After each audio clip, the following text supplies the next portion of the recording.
Ni front page recap. Tunaanza na gazeti la Mwananchi kwa siku ya leo. Taarifa kubwa katika ukurasa wa mbele wa gazeti hili ni ujumbe wa haki, usawa kwa wanawake watawala.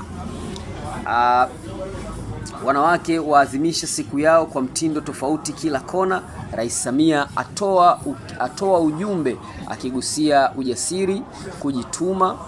Polisi Bawacha wavutana, mabomu yafyatuliwa kutibua shughuli yao. Zaidi ni katika ukurasa wa 2 na wa 3 wa gazeti la Mwananchi Tanzania. Nyingine ni Lihepanyama, mkemia anayesuka wanasayansi Pugu sekondari, katika ukurasa wa 6, na wanaodaiwa kumteka Mtanzania Kenya wasota mahabusu siku 16. Undani wa taarifa hiyo ni katika ukurasa wa 4. Iran Marekani wachochea makali bei ya mafuta, katika ukurasa wa 6. Bundi alivyotua CCM Moshi. Undani wa taarifa hii ni katika ukurasa wa 20. Na simulizi aliyebebwa kwenye machela kwenda kujifungua ipo katika ukurasa wa 10. Gazeti Majira, gazeti huru la kila siku. REA yafadhili usambazaji gesi asilia katika kaya 1000 ni katika mikoa ya Lindi na Pwani. Ni sehemu ya juhudi ya kupunguza matumizi ya kuni na mkaa. Lengo ni kulinda mazingira. Undani wa taarifa hiyo ni katika ukurasa wa 4. Serikali yawapa bilioni 7 vijana wavuvi Mwanza, katika ukurasa wa 4.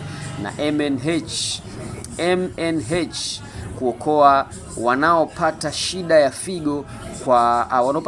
figo wakati wa kujifungua. Taarifa hii ni katika ukurasa wa 4. Aweso atembelea gridi ya taifa ya maji ya China, ni katika ukurasa wa 5. Waziri mkuu apongeza wizara ya ujenzi TANROADS. Tanzania na Norway yajivunia uhusiano imara. Undani wa taarifa hiyo ni katika ukurasa wa 3 wa gazeti hili. Tumetekeleza mashambulizi zaidi ya 3000 nchini Iran, Marekani imesema hivyo, ni katika ukurasa wa 19. Uvutaji wa shisha una madhara mbalimbali kwa afya. Hii ipo kwenye ukurasa wa 9 wa gazeti Majira, gazeti huru la kila siku. Uelekeo Rais Samia, usawa kwa wanawake ni maendeleo. Kaganda, balozi Ethiopia wajadili ushirikiano. Mwenyekiti mpya CAF akosa mapokezi Kondoa. Na taarifa nyingine kwa upande wa juu wa gazeti la Uelekeo ni Kabudi ahamasisha diaspora kujiongeza uwekezaji. Na Kihongosi, Samia ni rais imara. Gazeti Habari Leo, gwiji la habari Tanzania, limeandika mradi wa bilioni 262 kukabili ukatili